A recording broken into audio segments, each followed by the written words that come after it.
Сайн уу манайхан. Өнөөдөр бүгд Америкийн хөндлөн гол туулж Аляскийн зэрлэг байгаль 100 гаруй өдрийг өнгөрүүлсэн Кристофер Маккенлисийн бодит түүхээс сэтвэлсэн Into the Wild киноны төвчлийг сонсноо. Хүссэн эрт машинаа сонгоод илүү таатай, илүү урт хугацаатай зээлийг газар дээр нь шийдүүлж аваарай. Боломжоо тэл. Investor. 1992 оны 4 сард Кристофер Америкийн хамгийн том, бас хамгийн хүам сэрэг суурьшсан мужуудын нэг болох Аляскийн Денали дархан цаазт газар руу замын унаанд агцсаар ирж байгаа харагдтугай. Машинаараа үргэж өгсөн ах хүү. Хэдий хавар болж байгаа ч манай эндх хүүтэрдэг юм. Ахын дуу энэ гутлыг өмс. Гэд дулаан гутал өгж байх жишээний. За ингээд манай залуу цааш явгаа алхаж эхлэх ба цас мөсөөр хужигдсан уулс толгодыг үйл ажирна. Явсаар удалгүй уулын бэлдэрж калибр бугаараа туулай зурм магнан орон холоо зөгцөөлж байлаа.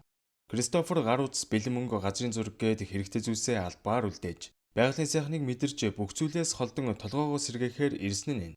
Маньхүү явсан замаа тэмдэглэн мөчрөнд малгайгаа зоон тэмдэг тавьж байлаа. За ингээд эзгүй зэлүүдийн газар хорогдох газар хаан явж байтал хуучирсан автобусны сэг байхыг олж хараад манай өнж бүр газар өрөхгүй баярлал явчихна. Угаасаа тэгэд энэ хээр газар ийм автобус байж ийн гэж хин яаж санах вэ?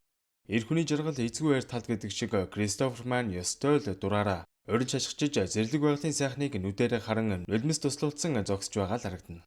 Калибраараа хандгаа агнчтай мүү гэж бодсон ч тугалтайгаа явж байгааг нь хараад буудаж зүрхэлсэнгүй. Манай хүн гэрээ орхин гараад яг 2 жил болж байгаа бөгөөд өөрийнхөө адлавлын талаар өдөр бүрээр тэмдэглэл бичдэг юм байна. Одоо харин бүгдээрээ 2 жилийн өмнөх рүү буцаж Кристофер яагаад энэ аяллаа эхлүүлэх болсныг харцгаая. 1990 оны 5 сард их сургуулаа төгссөн диплом авах гээд гарахдаа тайз руу өсрөн гарч байгаагаас харахад ер нь л эрх дураараа өөрийнхөө хүн гэдэг нь мэдэгддэг. За тэгээд манай хүн сургуулаа төгссөний баяраа гэрийнхэнтэйгээ тэмдэглэн хоол идэн суухаа. Кристофер маань онц төгссөн учраас үргэлжлүүлэн Харвардын хуулийн сургуульд ч тэнцэхээр байгаа юм байна л да. Дээр нь бүр хичээлдээ сайн байсан учраас тэтгэлэг хүртэж $24,000 хадгаламж үүсгээд амжиж. Хүүгээрээ багарсан аав нь шагнал болгож машиныг нь шинчилж сүүлийн машин авч өгье гэтэл манай хүн эрс татгалзаж миний машин зүгээр л байж тээ. АЦГ-с бэзэг хүрэхэд ямар ч машинтай явсан яах вэ гэж хэлж байгаагаас харахад ердөөсөө эд материалын сонирхолгүй хүн гэдэг нь харагдана. Ер нь л эдний аав ээж багасаа хэрүүл урвал хийж байнгын хэрүүлтэй гэр бүл төссөн учраас Кристофер маань хурдхан гэрээсээ явахын төс болж бас аав ээжийнхээ тулсан ердийн амьдралаар амьдрахыг хүсэхгүй байлаа. Тийм ч учраас их сургуульдаа цуглуулсан нөгөө $24,000 бусдад тусалаар хэмээн ихчтэй захиж үлдээн өөрийн хамгал иргэний үнэмлэх пассворд кредит карт гээд шатаахан шатааж урж тасдахын тасдаж аваад өөрийнхөө артай 82 оны датсуунаа хөлөглөн Америкийг хөндлөн гол туулах аялалдаа гарлаа. Тэрийн тухайга хэнд жилээгүй бөгөөд өөрийн гар утас газрын зураг гээд бүгдийг гэртээ үлдээчээд бодож санах зүйлгүй гიშгэж яваана. Манай хүн Аризонагийн цөлөөр тоос манарган давхиж явахдаа үер буун шүүгсэн анхааруулгыг хараагүйгээс болж тэр өрөөнөө ширүүн үер давтаж хуучин муу машин нэг мөсөн ажиллагаагүй болж орхидог. Хуучин муу машин гэснээс guys таад маань баталгаажсан найдвартай машин авахар сонирхож байвал турбапай заавал татаарай. Турбап маань баталгаажсан автомашин зардаг авто салонуудтай хамтардаг болохоор бүх төрлийн хамгийн гол нь маш найдвартай автомашинууд худалдаалж байгаа шүү. Мөн хэрэглэгч та өөрийн унж буй автомашиныг ч бас турбапт бүртгүүлэн зарах боломжтой. Дангаан зар үзэх биш турбод бүртгэлтэй автомашинуудаас сонгоод зээлийн өсөлтөө цахимаар илгээж дорн хариугаа авах боломжтой шүү. За тэгээд хэрэглэгч нартай зориулаад доктор авч сүлжээгээс цаг захиалах, автомашины татвар торгуул даатгал гээд бүх үйлчилгээг зөвхөн турбаптай байхад л авах боломжтой байх нэ. За ингээд манай хүн өөртүүлсэн сүүлчийн мөнгөө шатааж орхиод өргөвчөө өрөн явгаа аялалдаа гарваа. Энэ мөчөөс эхэлж мань хүн өөрийгөө Кристофер биш, Александр Супер Трамп гэдэг нэрээр нэрлэж зам дагуу гараа өргөн замын юунаанд дагдан хэдэн мянган километр замыг хорон явсаар л байлаа. Эсрэгээр нөгөө тал түүний аав ээж хүүгээс нь холбоо чимээж байхгүй болчхоор нь нэлээд гайхаж. Атлантад байх гэрлүүн яваа очтол Крис айл 2 сарын өмнө нүгөөд явцсныг олж мэдээд аав ээж нь бүр шок. Кристоферийн хувьд их сургуульд байсан цаг үеэс авахуулаад аав ээжийнхээ халамжид байсан үед нь яг л шоронд байсан мэт хэцүү байж л дээ. Нөгөө талд манай хүн зам дээр явж байгаад Джейн Рейнигээд хөөрхөн ажтай 2 хостой тарав. Тэрхэд обоо яриа хөөрөө нийлж тэрөөрөнөө түүдэг галасаан хоолунд хийж идсэн шигэ жаал ярилцсан. Джейн асууж байна. Кристофер чи мөнгө шатаасан гэлөө. Яаж байгаа юм бэ? Ном дээр хандвал сайхан л да. Гэхдээ чи үрд жимс ногоогоор амьдрна гэж байхгүй штэ. Гэрийнхэн чинь хаана үдий? Гэхэд манай залуу жимс ногоогоор холлоод сайхан амьдрч болоод байж штэ гэх минь. Манай гэрийнхний хувьд гэвэл тэдний амьдрал шаал хуурамчл гэж авч байна. Кристоферийн аав нэлээд толгой сайтай нэгэн бөгөөд бүр НАСА-гийн имэл дагуулын системээр ажиллаж байсан мундаг инженер ээж. За тэгээд их нэртэйгээ хуулийн ферм ажиллуулж нэлээд ч мөнгө олж Хэдийн мөнгө төгрөг байр орон сууцгээд л бүх зүйл нь хангалттай байсан ч тэр хоёр байнга л хэрүүл урал хийдгээс болж манай өмбөр хүнтэй үерхэх бодлоо ч хайсан байгаа. Маргааш өглөө Рейни эхнэрээ ажиглан чулуун дээр сууж байтал манай хүү ирээд жаал ярилцсан. Рейни ч бас эхнэртэйгээ таарамжгүй харилцаатай байгаа учраас мань хоёр ер нь л сал сарнах дээрээ тулаад байгаа тухайлтал Кристофер. Зарим хүмүүс өөрсдийгөө хайрлагдах эрхгүй гэж боддог болохоор л ганцаар байхыг илүү төсдөг байх. Гэж хэлэхэд энэ нь ах хүүд нэгийг бодогдуулах уу яав. Бодлогшрол явчихна.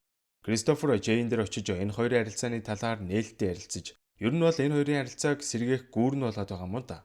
Ашгүй энэ ч амжилттай болж ах ич хоёрын харилцаач иргэн сайжирсан ч маргааш өглөө нь Кристофер та хоёрт баярлаа гэж ийсэн дээр бичиж үлдээгээд баяртай ч гэлгүй явцсан байдیں۔ Да. Джейний хувьд Кристофер талигаа чүгэн санагдуулж байсан учраас хэл чимээгүй явсанд нь нэлээд гунигтай байв. За энэ үед Кристоферын аав руу цагдаагаас залгаж Танавигийн машиныг Аризонагоос оллоо. Жуулч идэвдгүү нэлээд цөлөрхөг газраас олдсон. Гэж хэлэх ба үнийг сонссон аав нь хүүн өөрсдөөс нь албаар нуугдын явсныг одоо л ойлголоо. За ингээд манай илагч маань замын унаандаа дайгдсан явсаар өмнөд Дакота мужид ирлээ. Тэрийн дэрмэгцэл Вейнгээд нэлээд яриа өрөөтэй тариалан жах хүүтэй танилцаад ав. Мань хүн Кристофер тариа яаж хураах талаар нэлээд сайн зааж өгөх ба. Энэ нь манай Кристофер ч нэлээд сонирхолтой байлаа. За тэгээд манай хүн энтхийн тариалан залуустай танилцсан энэ тентхийн сонир сайхныг ярилцсан сууж байдаг. Вейн тэр хоёр ажиллаа дуусчаад баарнд орж овоо идэн шил пивунга. Вейн, танаа энтхийн номын сан хаана үт юм бол? Очиж яаж ан хийх махадгалах талаар уншмаар байна. Гэхэд Вейн, тэг шаардлагагүй дээ залуу маань. Тэр залууг харж гинөө Кевин гэдэг. Ёстой гарамгаа анчинда. Тэрнээс асуухтал болно гэж авч байна. Гэхдээ чи ер нь ангөрөөгөр яах нь хайших гээд байгаа. Гэж асуухад нилээ алдсан байсныг чилхүү манай хүн шуудал би Аляск гэмээр. Тэнд очиж зэрлэг байгаль тоноолоо. Ангийн махаа идэл янзтай да. Гэж хэлэхэд энэ бүхний сонсон Вейний нүдэ сэргээл явчихна. Ах, дүүн Аляскад сайхан амарч ирчээд энэ язарсан нийгмийг шүмжилсэн ном гарганаа. Энтэр гэхэд Вейн, за тэгж яах гэсэн бэ? Чи залуу хүн байна. Энэ нийгэмд санаагаа зовоож залуунасаа үрээд дими. Гэх зэрэгээр мань хоёр сайхан л ярилцлаа. Энэ үед Кристоферын аав хувийн мөрдөгч хөлсөж энэ тентхийн цагдаагийн газрууд руу залган хүүгийнхээ сургийг гаргачих гээл үзэж тарж байна. Харин манай хүн үргэлжлүүлэн тариалангийн талбай дээр ажиллангаа Кевингээд нөгөө анчирээс яаж ан их талаар их л анхааралтай сонсон тэмдэглэн бичиж явж байлаа. Гэтэл нэг өглөө баахан цагдаа нар хүрээд ирэхээр нь Кристофер өөрийгөө баригдсан байна л да. Гэж сандарч байтал Вейнийг бариад авлаа шүү. Мань нөхөр хиймэл дагуулын дохиог хулгайгаар ашигласан эргээр баривчлагдан явхаас өмнө Кристофер тандаж чи хизээч ирсэн манад ажиллаж болно шүү. Аляск руу хавралтал битгий яваарай. Оронд нь өмнөд хэсэг рүү яваарай гэж загч байна. За ингээд манай хүн аяллаа үргэлжлүүлэн замын унаанд дайгдсан явж байхдаа өмнөх дурсамжаа бодож эхэлдэг. Гэнтийн хэрэгцээ бүрт тохирсон илүү хурдан, илүү найдвартай шуурхай зээлийг газар дээр нь шийдүүлж аваарай. Боломжоо тэл. Invesco. Түүний аав өмнө нь өөр хүнтэй гэрлэж бүр хүүхдтэй байсан бөгөөд энэ талаараа гэрийнхнээсээ таснууж байсан ч Кристофер олоод мэдчихэж л дээ. Энэ манай хүнд үнэхээр хүн тусаж энэ үеэс эхэлж аавыгаа үзэн ядаж эхэлсэн болтойдаг шүү. За ингээд аялагч маань Колорадо голд хурч заваар гол руу урууд хүсэлтэй байгаагаа эргийн ажилтан тэлтэл нөгөөх нь энэ голч ширүүн урсгалтай гол доо туршлагагүй зөвлөөд ч тийм ээ. Тэглээч зөвхөн тусгай зөвшөөрөлтэй хүмүүсийг л оруулна. Гэд бахаар нь за баярлалаа. Гэж хэлчихэд хулгайгаар гол руу уруудаал явчихна. Уул нь уснаас нилээн адагч айдсан ардаа ээж голоор амжилтаа уруудсандаа өөрөөрөө ч нилээн бахархаж байв. За ингээд голын доохон нилээн нүүрмгийн хоёр остой тархва. Манай хоёр мань залууг хоттойгоор дайлж. Чи Колорадо голоор ингэж урууд чадж байгаа юм чинь одоо дахиад жоохон явчвал Мексикийн гол руу орно штэ. Энтергээ вэжитэл эргийн хамгаалтын ажилчид гараад ирсэн тул Крис маань завиндаа суун баярлснаа илэрхийлээд тэндээс өтөр түргэн олдноо. Манай хүн завьяас илүүрцээр байгалийн сайхныг мэдрэн удалгүй Мексик руу дөхөн орох ба Вейн руу. Танаа тариалангийн талбайд ажилласан тулдаа л Мексикээр аялах мөнгөтэй болсон шүү. Танд маш их баярлсан. Гэж загтал бичин явуулахаа Мексикээр овоо аялж байгаад буцаад завиндаа суух гэтэл шуураад завинд хуу хамаал явчихна. За тэгээ паспортгүй хүн чинь Америк хэлээр буцаад орох гэхээр чадахгүй штэ. Тэгэхээр н ачааны вагонд толгаагаар суугаад арай гэж нутагтаа ирэх ба. Олон сар хэрээр гэр хийж явсан хүн чинь ямар л байлг байх вэ? Годомчны хүмүүсээс ямар ч ялгаагүй харагдаж байсан тул хүмүүс үргэж холдоод манай хүн анхудаа өөрийнхөө шийдвэрт эргэлзэж эхэлж байгаа мó да гэмээр. Яж хахад нэг хослол өмсөн залууг хараад хэрвээ би аав ээжээ эснэр амьдсан бол өдийд тэрншгэл зогсож байх байсан бах та гэсэн бодол зурсхийн орж ирдэг. За ингээд үргэлжлүүлэн замын унаанд дайгцаар Калифорнигийн Империлийн өндийх газар жилгороо өмнө таарсан Джейн Рейни хоёртой дахин таарад манайд бөөн баяруулан уулзцгаана. Ингээд манайд ойр зүрийн сонир сайхныг ярьж явах үедээ Кристофер Алеск руу явах төлөвлөгөөтэй байгаагаа айлхва. Баарнд дуулж байсан Трейсигээ дөхөн манай өн рүү харц шидэл байв шүү. Рейни Жан хоёрын харилцаа одоо нэлээд сайн байгаа тухай айлхва. Кристоферыг өөртөө хамт хэсэгтээ аялаач гэсэн санал тавьж явах үед нөгөө Трейсигээ дөхөн ч гараал ирж байна. Рейни залуу хүмүүстэд ярилцах боломж гарган зай тавьж өгвэ. Трейси тэр хоёр танилцсаж адилхан ном унших хоббитойгоо олж мэдээд нэг мэдсэн чинь овоо хэдэн цаг яриад суудсан байдаг шүү. Тэр орой Трейси мах шарж Кристофер хүүгээ сансан Жэйний сэтгэлийг нилээн дэвтээж сэтгэлийн эдэм бол чандаг. Маргааш өглөө нь Рейни дөөмөн. Одоо аавчдаг ядаж яриад сайн байгааг нь асуувал зүгээргүй юу? Гэхэд мань хүн ахаа надад одоо ганц л зүйл бодогдож штэ. Би Алеск руу явмаар байна гэж авчих шүү. Трейси манай үнийг дуудснаа бүр дотор өмтгөө сууж ийн. Жан болох гээл байгаа бол тоо. Чи хидтэй вүлээ? Гэхэд 18-тай гэсэн боловч Трейси 16-тай гэдгийг Кристофер дорхноо олол мэдчихнэ. Чи насан туршаагүй байна. Ингэж болохгүй. Гэж эр хүн шиг үг хэлээд оронд нь хамтдаа хөгжим тоглож цагийг өнгөрөөдөг. За ингээд манай хүн явах цаг болж тэр хэддээ салах ёс хийгээд Жейнэр хургуулж дараагийн хотод ирэх ба Жейн түүнд дурсгал болгон нэхмэл малгай бэлгэлдэг.